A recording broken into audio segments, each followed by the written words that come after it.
We talked about now a couple times this moment from Trump's CNN town hall, where he continues to put forward the very same claims about E. Jean Carroll, the very same response to her accusations that got him in civil court found liable for defaming her, sexually abusing and defaming her. And the day after he was found liable of sexually abusing and defaming E. Jean Carroll, he went on, like I said, the CNN town hall and said all of these very similar denials. And now E. Jean Carroll is responding legally to it. I'll give you that news. I'll also give you a few updates in this segment about Trump's legal troubles. But starting off with this, just as a reminder as to what Trump's denials here on CNN looked like. Manhattan jury found that you sexually abused the writer E. Jean Carroll and defamed her. You've denied this. But what do you say to voters who say it disqualifies you from being president? Well, there aren't too many of them because my poll numbers just came out. They went up. They said he didn't rape her. And I didn't do anything else either. You know what? Because I have no idea who the hell she is. But Mr. President, I don't know who this woman can I is. ask you, given your recounting I your don't version? know who, and I tell you this. But Mr. Are President, you ready? can I swear ask on you my because children, which I'd never do. I have no idea who this woman. This is a fake story, made up story. Okay, so you probably remember that. But E. Jean Carroll, we previously discussed, was considering responding again legally, and now she's made her decision and she's going to do it. This is from the New York Times. E. Jean Carroll, who this month won $5 million in damages from former President Donald J. Trump, is now seeking a very substantial additional amount in response to his insults on a CNN program just a day after she won her sexual abuse and defamation case. Ms. Carroll's filing Monday in Manhattan federal court seeks to intensify the financial pain for Mr. Trump. The jury in her civil case found him liable on May 9th for sexual abuse and defamation. It ordered him to pay Ms. Carroll, a former advice columnist and fixture in Manhattan's media circles, $2 million for the sexual abuse and $3 million for the defamation. Monday's filing came in a separate defamation lawsuit that Ms. Carroll filed in 2019 against Mr. Trump, which is before the same judge who presided in the civil trial. That case stemmed from comments Mr. Trump made that year, shortly after Ms. Carroll said that he had raped her, and the article continues.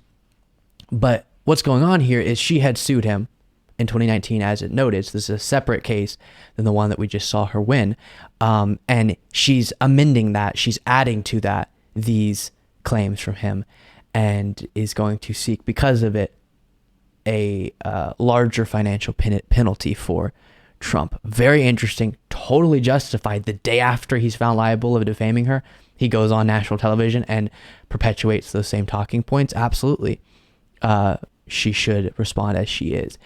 Moving on, though, to more in Trump's legal trouble world. I have this from the New York Times quickly to look at. Federal prosecutors overseeing the investigation into former President Donald J. Trump's handling of classified documents have issued a subpoena for information about Mr. Trump's business dealings in foreign countries since he took office, according to two people familiar with the matter. It remains unclear precisely what the prosecutors were hoping to find by sending the subpoena to Mr. Trump's company, the Trump Organization, or when it was issued. But the subpoena suggests that investigators have cast a wider net than previously understood as they scrutinize whether he broke the law in taking sensitive government materials with him upon leaving the White House and then not fully complying with the demands for their return. So that's super interesting that Jack Smith is getting involved with the Trump Organization. Because then the question is, what connection between those documents and Trump's business ventures is there? And that's what's being looked into.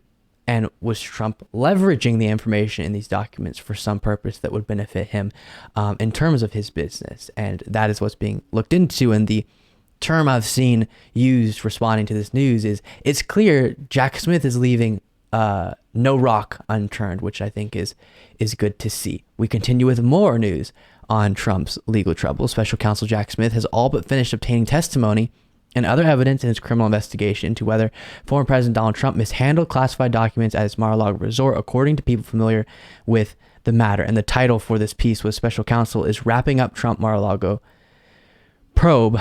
And it says some of Trump's close associates are bracing for his indictment and anticipate being able to fundraise off a prosecution, of course. People in the former president's circle said, as clashes within the Trump legal team have led to the departure of a key lawyer. So that case could be wrapping up, and we could see very soon charges out of Jack Smith's investigation, which is wild. We have Georgia coming very soon. Now we already have the Manhattan DAs. So much going on with Trump. And lastly, I have this for you. Merchant, the judge who is overseeing the Manhattan case, the falsifying business records, Stormy Daniels, all of that, also set a trial date in the case, March 25th, 2024. By that time, at least 25 states will have already held their presidential primary contests based on the current scheduled dates. It's unfortunate that is so far away, but a trial date has been set, March 25th, 2024, for that case.